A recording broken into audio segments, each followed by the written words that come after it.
Ils n'imaginaient pas finir leurs études sans un stage à l'étranger. Erasmus leur a permis de concrétiser leurs rêves.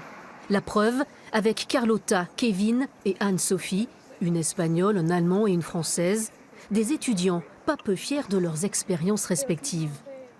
C'est très intéressant de faire connaître les autres étudiants d'autres cultures. Par exemple, j'ai fait connaissance avec beaucoup des étudiants espagnols. Je crois que l'Erasmus doit être obligatoire et pour tous les étudiants parce que c'est une très bonne opportunité de connaître des différentes personnes, cultures et des lieux et te deviens plus indépendant. C'était toujours en Finlande où il y avait un sauna juste au sommet. Et on allait Souvenir de Finlande.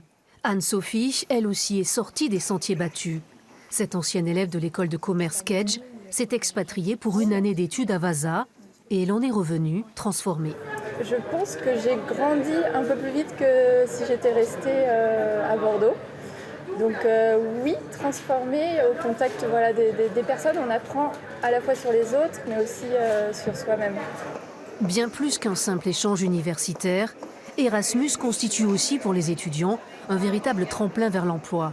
En 30 ans, l'éventail des destinations s'est élargi.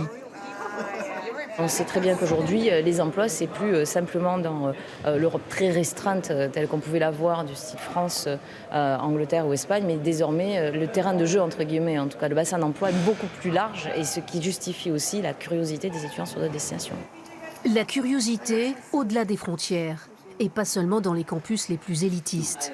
Depuis 1995, ceux qui préparent un CAP, un BEP ou encore un bac pro peuvent bénéficier d'une aide à la mobilité européenne. C'est le cas de Mathias et Tristan. Ces deux élèves sont partis faire un stage de 6 semaines dans une entreprise de transport en Espagne. Avoir une expérience professionnelle dans un autre pays, ça a changé la méthode de travail en France et en Espagne.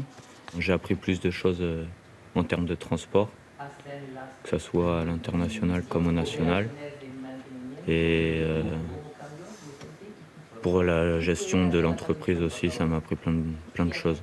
En 30 ans, le programme européen devenu en 2014 Erasmus+, a donc pris de l'ampleur, tout en restant fidèle à ses objectifs de base. C'est un programme de paix d'abord, parce que je pense que par l'échange, bien évidemment, le plus tôt possible, on s'ouvre à l'autre.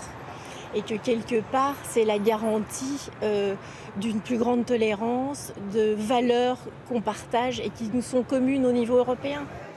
L'aventure Erasmus a déjà séduit plus de 5 millions de personnes.